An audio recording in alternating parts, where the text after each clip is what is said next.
Salah lagi.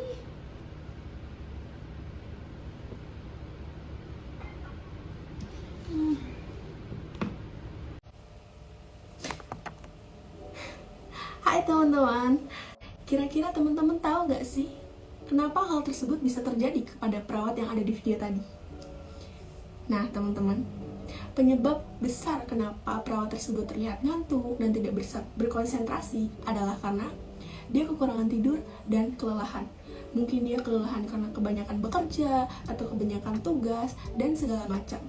Kira-kira teman-teman tahu nggak sih gimana sih cara membantu perawat tersebut atau bagaimana solusi untuk masalah perawat tersebut? Aku harus kasih tahu ya teman-teman. Salah satu solusi untuk membantu perawat tersebut adalah dengan menerapkan napping. Nah, napping adalah tidur singkat yang kita lakukan selama 20-30 menit. Yang dimana sebuah handphone ketika dia baterainya lemah, dia memerlukan charger. Sama halnya dengan tubuh kita. Kita memerlukan charger, yaitu dengan napping. Napping sendiri jika dilakukan memiliki segudang manfaat. Salah satunya adalah meningkatkan fungsi otak. Pertama, yaitu stres. Tingginya tekanan dan banyaknya stresor membuat perawat memiliki beban kerja yang tidak sedikit.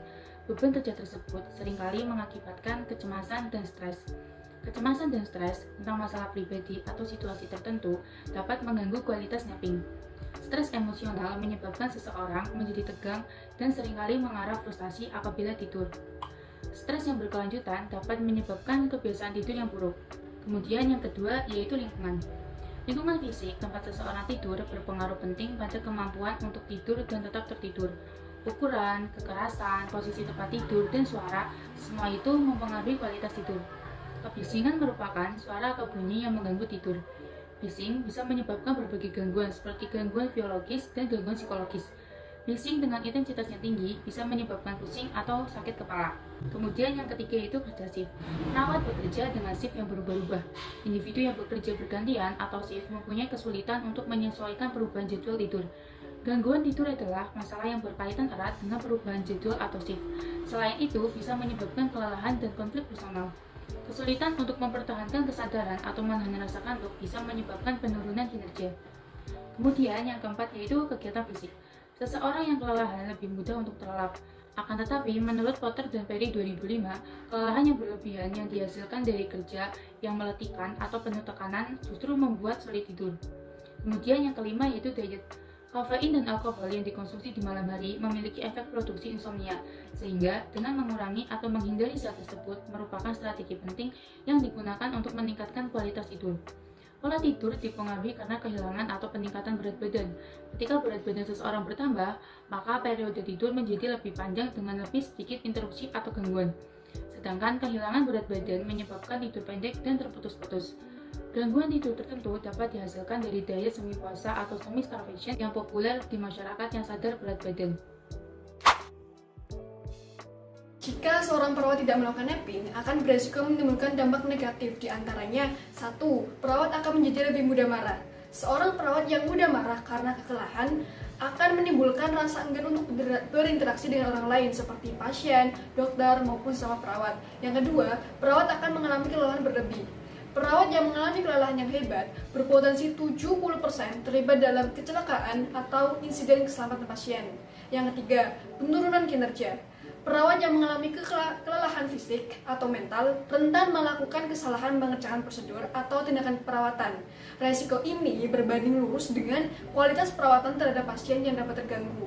Konsekuensi atau efek negatif lainnya muncul, yaitu perawat akan menjadi lebih lamban dalam berespons serta kurangnya kemampuan untuk mengambil keputusan dalam waktu yang singkat, di mana ini merupakan hal penting bagi seorang profesi perawat. Perawat juga berisiko menjadi seorang yang apatis, kurang semangat, dan tidak mampu berkonsentrasi.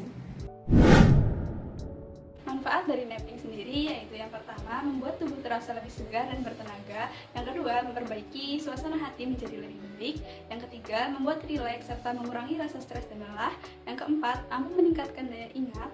Yang kelima, meningkatkan produktivitas kerja. Yang keenam, menjaga stamina tubuh. Yang ketujuh, menurunkan potensi penyakit jantung dan stroke. Dan yang terakhir, meningkatkan daya imun tubuh.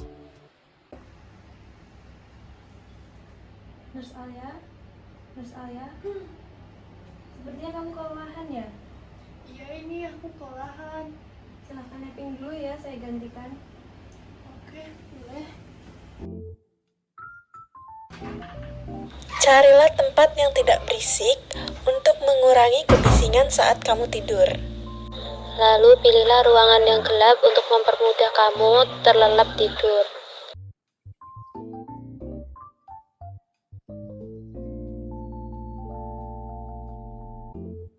Setel handphonemu dengan mode senyap supaya tidak ada distraksi dari hal lain ketika tidur.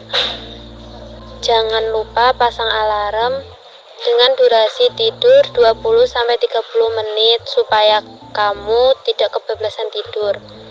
Rilekskan tubuh dan pikiran, buat dirimu senyaman mungkin, dan cobalah untuk tidur. Setelah 20-30 menit, kamu akan bangun dengan keadaan lebih segar dan siap melakukan aktivitas.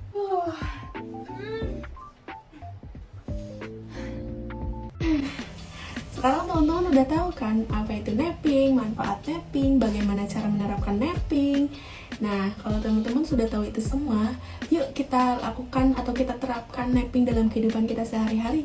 Jika teman-teman merasakan hal yang sama seperti video perawat tadi, yuk teman-teman segera melakukan napping agar tubuh kita kembali fit.